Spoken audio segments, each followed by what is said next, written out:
Back here at the Bob Carpenter Center, where very little has gone right for Tina Martin's team. They trail by 12. The Hens getting caught a little flat-footed right now, Christine. Yeah, they're ball watching, or as Shooter from Hoosier would say, they are getting caught watching the paint dry. Too many heads are turning and bodies are not jumping to the ball, and that's the easiest way to get a slip put on you in the back. Highlight of the day so far might be the Hoosiers reference. Hens got to get it going, provide a little bit something more on the floor.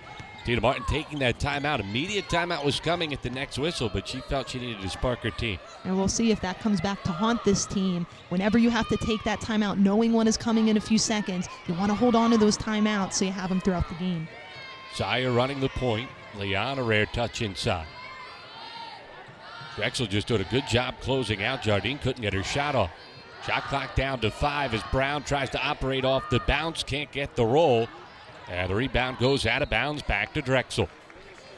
Yeah, the Hens are not having a lot of good spacing right now, but Drexel's almost daring them to take that outside shot. They were really kind of packing it in there at the high post and then also at the bottom block, and they're daring Delaware. Shoot that outside shot. We'll give it to you. You're going to have to beat us that way. Hens have been one of the better three-point shooting teams in the conference, but they are a low-volume attempt team. Is a 3 off the mark here. And a rebound from the guard. Yeah, interesting to see Chastity Taylor in the game right now. They're going to need that extra support from the bench. She could play the 2, the 3, and the 4 for Delaware. Right now, she's in there as the 3. Jardine, double team, finds Taylor for the jumper, would not go. Nice fight from Delaware, keeps it alive, and it'll stay with the Hens. Great effort play there from Hannah Jardine. Yeah, definitely, and I like the fact that Chastity Taylor took that shot. She's been sitting, for 14 minutes right now, and she came in. That's a good-looking jumper. She's really good at defense, but she's also good at cutting to the basket. So we'll see what kind of flavor she can add here for the Hens. 5'9" New York native who was a high school AAU teammate of her current UD teammate, McKenna Nicholas. Hens hoping for an open shot. Have not had many here of late. Jardine creates her own as she banks it in baseline. And that's what the Hens need. They need to get a little something going here before that next media timeout and start chipping away at this lead before halftime. Only 15 points with 6 minutes left to go in the first half. Scoring has been sparse a lot of times this year. Another backdoor cut and a foul away from the ball. Give it back to UD. And here you see Hannah Jardine with just a nice up and under, and if she can really perfect that, I really don't know how you guard her over the next 2 years. So the Drexel lead 10, Delaware with the basketball. An inside touch, good seal. Carangelo playing with 2, powers up. Joy Caracciolo just has wonderful footwork. It's a little bit deceiving. You don't realize how good her feet are, how she could kind of go up and under. Really pretty and really nice to see her around the basket. Just great feel for the defender and a touch at the rim. Pearson thought about the 3. Sire all over her, forces the off-balance shot, and then grabs the rebound. Sire trying to get some transition game going, but Drexel again denies Delaware. Caracciolo, another inside touch and another touch foul. This one will go on Jackie Schluth for Drexel. Really hard for these players to adjust their game because they're not sure what is a foul and what isn't a foul. A little bit of inconsistency here with the calls, but they are touch calls, and you're allowed to have that arm bar. Maybe Schluth had her hand wide open on the back. So the Hens down by 8, and over the limit is Drexel, so Caracciolo able to cut into that deficit.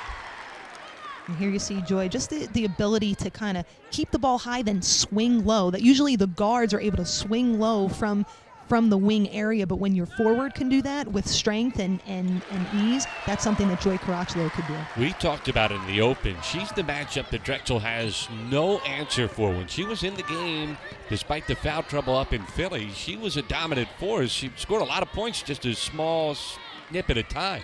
And that's been the trouble all year. When she's on the floor, the Hens are in it. They have scoring.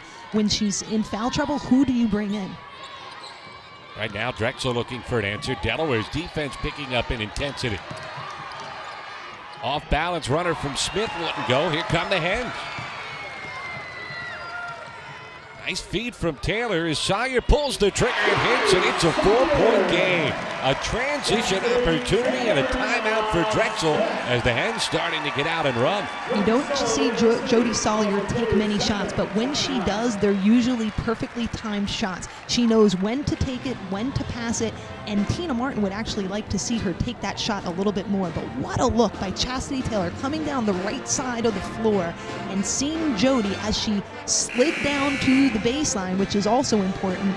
Assist Chastity Taylor, and great looking shot by Jody Sawyer. Normally you see that connection going the other direction as Sawyer, the point guard with the great vision, only averages 2.5 points per game, but we can't talk about that enough. We have heard over and over again when we go to practice, Tina Martin begging Jody Sawyer to shoot the basketball. Yeah, and she's definitely a pass-first point guard, and she's a setup point guard. So if you kind of take her ability to pass and Erica Brown's ability to get down, you kind of have that perfect point guard, and they really play off each other very well.